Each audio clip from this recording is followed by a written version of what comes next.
मी 1 वाटी डाळ भिजायला घातली होती 4-5 तास. त्यानंतर वाटून घेणार आहोत आपण बिना पाणी टाकतात मिक्सरला. त्याकरता 1 चिमूटभर हळद घेतली आहे, चवीप्रमाणे मीठ घ्यायचं आहे, 1 चमचा जिरे घेतला आहे, तेल घेतलं आहे, इकडे कांदा बारीक चिरून घेतला कांदा मी, आणि मिरच्या बारीक चिरून घेतले. मिरची तुम्हाला किती घालायची तिखट तर तुम्ही पहा, कारण आमच्या घरात तिखट कमी लागतं म्हणून मी कमी घेते. कोथिंबीर बारीक चिरून घेतली आहे, जरा जास्त घेतली छान लागते म्हणून. आपण प्रोसेस पाहणार आहोत. डाळ आपण मिक्सरला वाटून घेणार आहोत. आपण डाळ मिक्सरच्या भांड्यात टाकून घेतले, जिरे पण टाकून घेणार आहोत आणि याला वाटून आणणार आहोत. मिक्सर बंद चालू करत वाटायचं आहे आबडधोबड.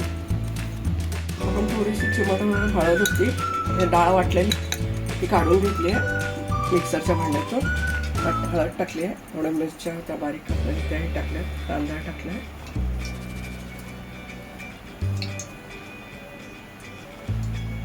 मीठ टाकून घेतो चवीप्रमाणे.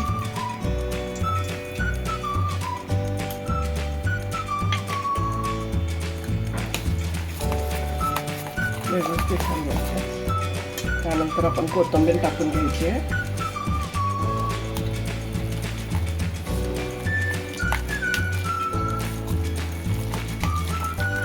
व्यवस्थित असं घातलं घालून घ्यायचं. आपल्या कढईमध्ये तेल तापलं आहे, आपण आता टाकून घेऊ.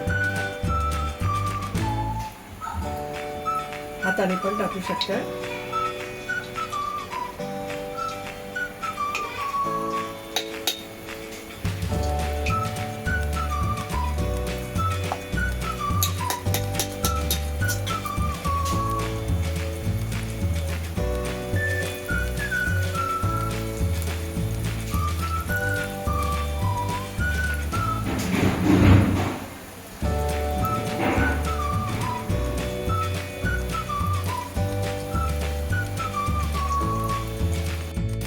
आता आपली मुगाची भाजी छानपैकी भाजली गेली, तळली गेली आहे. आता त्याला आपण काय करूया, काढून घेऊया.